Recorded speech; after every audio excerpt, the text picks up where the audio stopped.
મિત્રો, પ્રેમ, વંદન, જય શ્રી કૃષ્ણ, વાસુદેવ સર્વમ.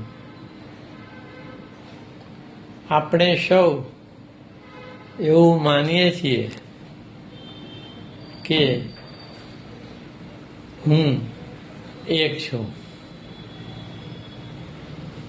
આ આપણી માત્ર ને માત્ર નામ રૂપની ભ્રમણા છે. વર્તણૂકમાં આપણે ક્ષણે ક્ષણે બદલાયા કરીએ છીએ. દરેક વ્યક્તિએ બદલાયા કરીએ છીએ. આપણા દરેક વિચારો, દરેક લાગણીઓ, માન્યતાઓ, ગમા અણગમા વગેરે વગેરે અભિપ્રાયો, એ બધું આપણને અલગ અલગ હુંમાં ફેરવ્યા કરે છે. પરંતુ છતાં આપણે આપણી જાતને એક માનીએ છીએ. તો ચતુર્થ માર્ગનો મૂળભૂત સિદ્ધાંત એક છે કે માણસ એક માને છે પોતાની જાતને, એ ખોટું છે. માણસ અનેક હુંઓનો સમૂહ છે. તેનામાં ક્ષણે ક્ષણે, ઘડીએ ઘડીએ હું બદલાયા કરે છે. એક નાનકડી રચના છે કે એક છડા હુંમાં ના મ્યાન છે, એક છડા હુંમાં ના મ્યાન છે, તને જાતનું જ ના ધ્યાન છે.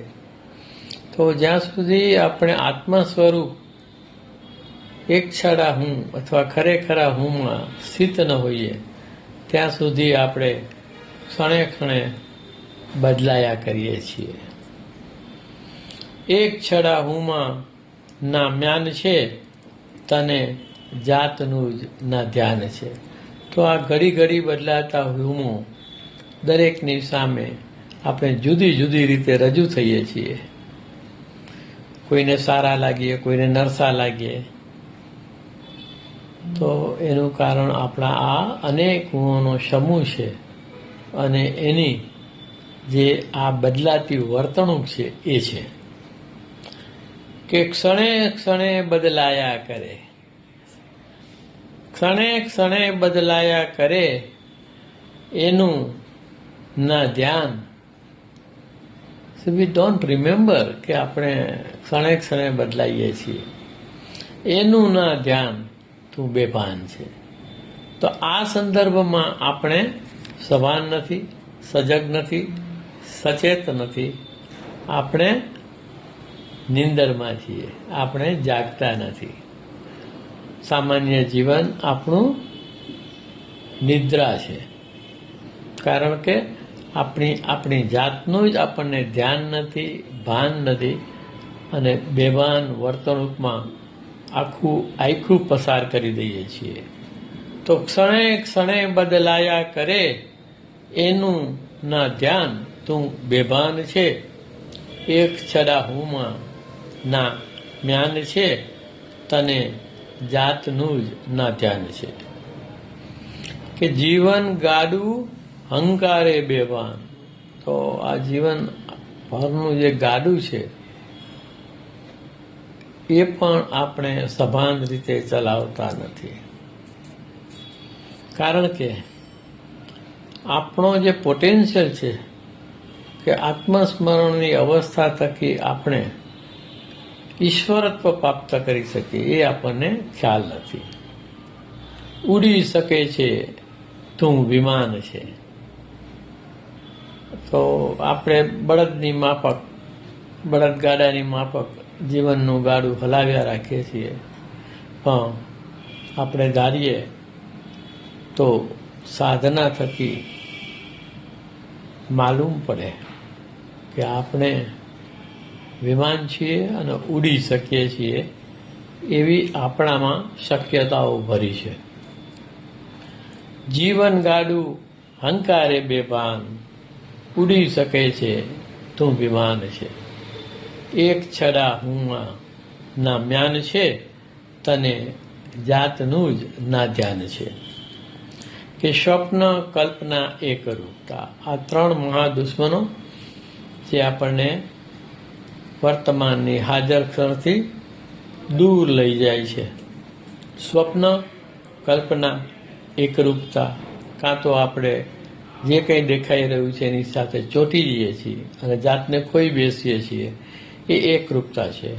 અને સ્વપ્ન, કલ્પના તો આપ જાણો છો કે જે છે નહીં એને આપણે જોયા કરીએ છીએ. સ્વપ્ન, કલ્પના, એકરૂપતા સમય ખાતો સરંજામ છે. તો સમગ્ર જીવન આમાં ખવાઈ જાય છે, વેડફાઈ જાય છે. જીવન ખરેખર જાગરણ છે, પણ આપણું નિંદરમાં વીતી જાય છે. સ્વપ્ન, કલ્પના, એકરૂપતા સમય ખાતો સરંજામ છે. એક ચડા હુંમાં ના મ્યાન છે, તને જાતનું જ ના ધ્યાન છે. તો આનું કારણ શું છે? તો છેલ્લી પંક્તિમાં કહ્યું છે કે જાગવાની ના તાલાવેલી છે, બોझ સે ઠીક ચલા જાતા હૈ. તો સામાન્ય જીવન છે એનાથી આપણે એટલા બધા સંતુષ્ટ છીએ કે જે અલૌકિક જીવન આપણે પ્રાપ્ત કરી શકીએ એ આપણને ભ્રમણા લાગે છે. કારણ કે એના માટે અદકા યત્નો, તીવ્ર જીજીવિષા, વેદનાનું રૂપાંતરણ, અનાવશ્યક ગપસપોને બંધ કરવી પડે, દ્વિમુખી અવધાન કરવું પડે. આ બધું કરવું સામાન્ય ચીલાચાલુ જીવનમાં હોતું નથી. જાગવાની ના તાલાવેલી છે, હાલતો ચાલતો બેભાન છે. તો એવા વિરલા કોક, એટલે બહુનામ જન્મના મંતે જ્ઞાનવાન મામ પ્રપદ્યતે વાસુદેવ સર્વમિતિ સ મહાત્મા સુદુર્લભ. તો ખરેખર જાગવું છે એવી જીજીવિષાવાળા માણસો બહુ જૂજ હોય છે. તો આ અલૌકિક માર્ગ હોવા છતાં પણ એનું આકર્ષણ માત્ર ને માત્ર જૂજ લોકોમાં હોય છે. પ્રેમ વંદન. જય શ્રી કૃષ્ણ. વાસુદેવ સર્વમ.